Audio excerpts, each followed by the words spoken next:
네, 시작하겠습니다. 진보당 부대변인 김도연입니다. 오전 브리핑 총 3건입니다. 민정수석실 부활과 검사 출신 책임자, 꼼수는 통하지 않습니다.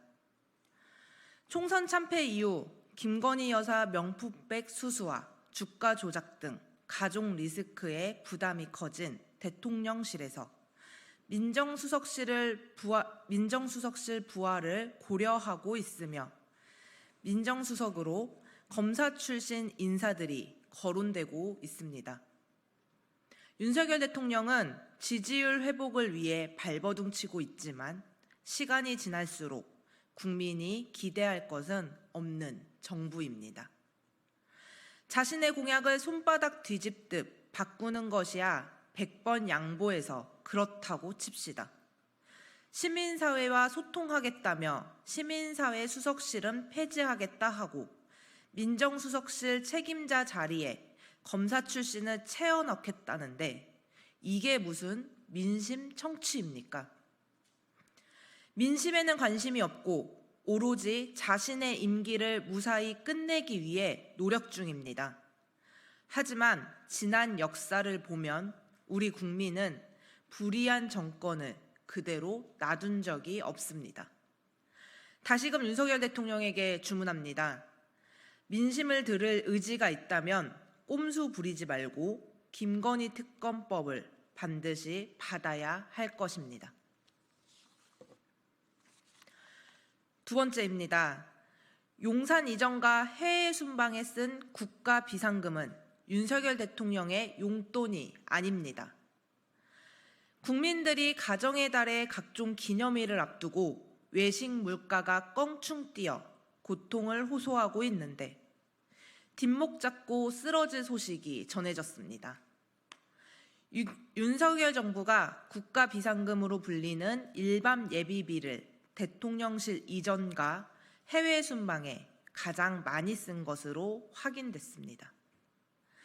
지난 2022년엔 용산 대통령실 이전에 650억, 2023년에 해외 순방 외교로 532억을 썼습니다. 대통령이 사는 세상은 국민이 사는 세상과 다른 곳이라는 착각이 들 정도로 기가 막힙니다. 대파 875원이 합리적이라는 한가한 소리를 하는 동안 국민의 60만 명은 퇴근 후 부업을 뛰며 먹고 살기 위해 안간 힘을 쓰고 있습니다. 밥 한 끼 사 먹으려면 최소 12,000원이고 결혼식, 장례식 등의 소식이 전해지면 축하하고 위로하기에 앞서 이번 달 생활비가 걱정되는 상황입니다. 노래 제목처럼 월급은 통장을 스쳐갈 뿐이고 이번 달에 나가야 할 대출 이자를 생각하면 웃을 일이 하나 없는 것이 지금 국민의 현실입니다. 당선 이후 청와대에 들어가지 않겠다고 버티며 용산 대통령실을 만들어 교통체증을 일으켰던 일, 외교를 위해 해외 순방 가라 했더니 무분별한 쇼핑 논란으로 국민 눈살을 찌푸리게 했던 김건희 여사의 모습이 다시금 떠오릅니다. 국민에게 양해도 사과도 없이 불통으로 보낸 2년의 세월을 참고 또 참았습니다. 국민은 더 이상 참을 인내심이 없습니다. 국민의 삶을 지켜내지 못하겠다면 그 자리를 지킬 자격이 없습니다. 마지막입니다. 한반도 평화, 국민 안전을 위한다면 SM3 도입 결정 재검토가 필요합니다. 8,039억. 들어도 상상조차 되지 않는 금액입니다. 윤석열 정부가 이 엄청난 예산을 들여 앞으로 5년 동안 무기를 구입하기로 했습니다.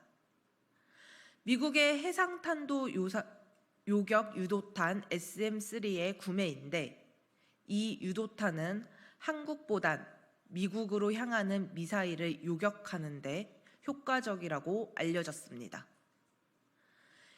이번 무기 구입은 단순한 물건 구매가 아닙니다. 정치적 행동이므로 매우 신중해야 합니다.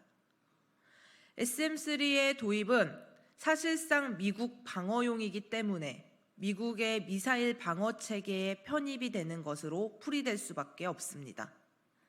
때문에 전략적 요충지로 일컬어지는 한반도에서 우리가 어떤 행동을 보이는지 전 세계가 지켜보고 있습니다. 힘에 의한 평화는 불가능합니다. 여러 번 인내심을 갖고 직언해 왔습니다. 그러나 여전히 듣지 않는 윤석열 정부입니다. 진정으로 한반도의 안보와 국민 안전을 생각한다면 이번 구입 결정을 철회하고 전면 재검토해야 합니다.